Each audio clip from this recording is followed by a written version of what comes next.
महाराष्ट्र की एनडीए सरकार यानी कि महाविकास आघाड़ी पर संकट के बादल मंडरा रहे हैं।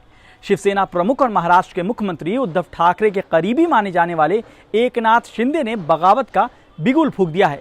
20 जून को एमएलसी चुनाव का रिजल्ट आया था और इस चुनाव में महाविकास आघाड़ी सरकार को राज्यसभा चुनाव के बाद एक बार फिर झटका लगा था और कांग्रेस के उम्मीदवार की हार हुई थी।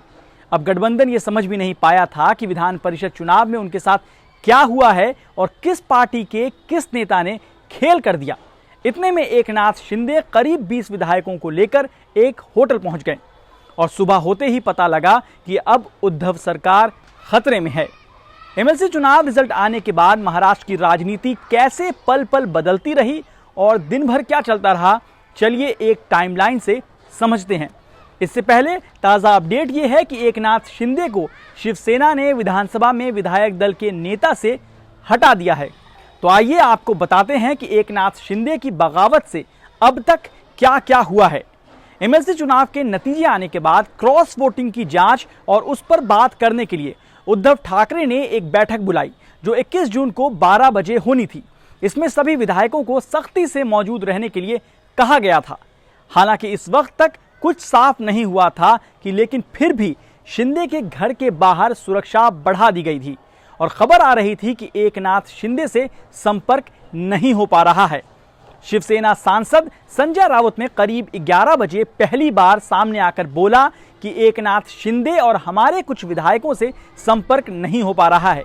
ये महाराष्ट्र सरकार के जो गिरने की जो साजिश है उन्होंने आरोप लगाया, लेकिन बीजेपी को उन्होंने कहा कि याद रखना होगा कि ये राजस्थान या मध्य प्रदेश नहीं है।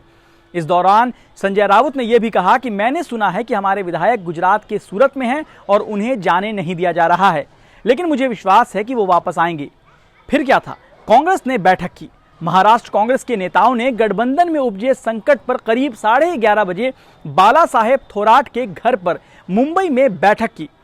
थोड़े ही देर बाद खबर आई कि बीजेपी नेता और महाराष्ट्र के पूर्व मुख्यमंत्री देवेंद्र फडणवीस दिल्ली के लिए रवाना हो गए हैं। इसी बीच सुबह 11:28 पर बीजेपी नेता नारायण राणे का ट्वीट आया, शाबाश एकनाथ शिंदे, आपने सही समय पर फैसला लिया है। मतलब अब मामला और पेचीदा हो चला था।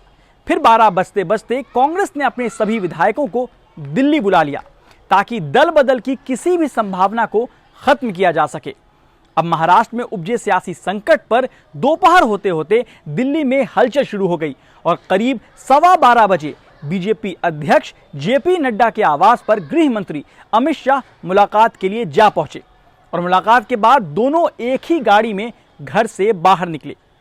करीब 12:45 पर बीजेपी विधायक शिवेंद्र राजे भोसले ने दावा किया कि महाराष्ट्र में बीजेपी की सरकार बनना तय है। इसी बीच कहानी में एक ट्विस्ट आ गया। शिवसेना विधायक नितिन देशमुख की पत्नी ने करीब 1:30 बजे अपने पति की गुमशुदगी की शिकायत पुलिस में दर्ज कराई। करीब 2 बजे खबर आई कि महाराष्ट्र सरकार के मंत्री दादा भूसे से भी संपर्क नहीं हो पा रहा है। अब जब इतना सब हो रहा था तब शरद पवार की एंट्री होती है। एनसीपी प्रमुख शरद पवार ने संकट पर करीब 2 बजे पहली बार बयान देते हुए कहा कि गठबंधन में तीनों पार्टियां साथ हैं और महाराष्ट्र में बदलाव की जरूरत नहीं है। एकनाथ शिंदे का मामला शिवसेना का अंदरूनी मामला है, ये शरद पवार ने कहा। दोपहर के 2:30 बजे के आसपास महाराष्ट्र के बीजेपी अध्यक्ष चंद्रकांत पाटिल ने एकनाथ शिंदे को बीजेपी में आने का ऑफर दिया। उन्होंने कहा कि अगर वो बीजेपी में आना चाहते हैं तो हम खुशी खुशी उनका प्रस्ताव मानेंगे। इसी बीच महाराष्ट्र सरकार के लिए उपजे संकट से निपटने के लिए और अपने विधायकों को बचाने के लिए कांग्रेस ने मध्य प्रदेश के पूर्व सीएम कमलनाथ को करीब 2:30 बजे महाराष्ट्र का ऑब्जर्वर बनाया। अब ये सब चल ही रहा था कि जिस एकनाथ शिंदे को सब ढूंढ रहे थे उनका एक ट्वीट आ गया।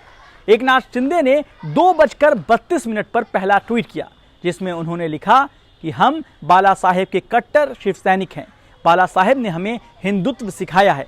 हमने बाला साहेब के विचारों और शिक्षाओं पर सत्ता के लिए कभी धोखा नहीं दिया है और ना ही कभी धोखा देंगे। तभी करीब 2:45 पर शिवसेना ने एकनाथ शिंदे को विधानसभा में विधायक दल के नेता के पद से हटा दिया। अभी महाराष्ट्र की राजनीति में खेल जारी है और इस खेल को समझने के लिए क्विंट के साथ जुड़े रहिए ताकि पल पल का अपडेट आपको मिलता रहे।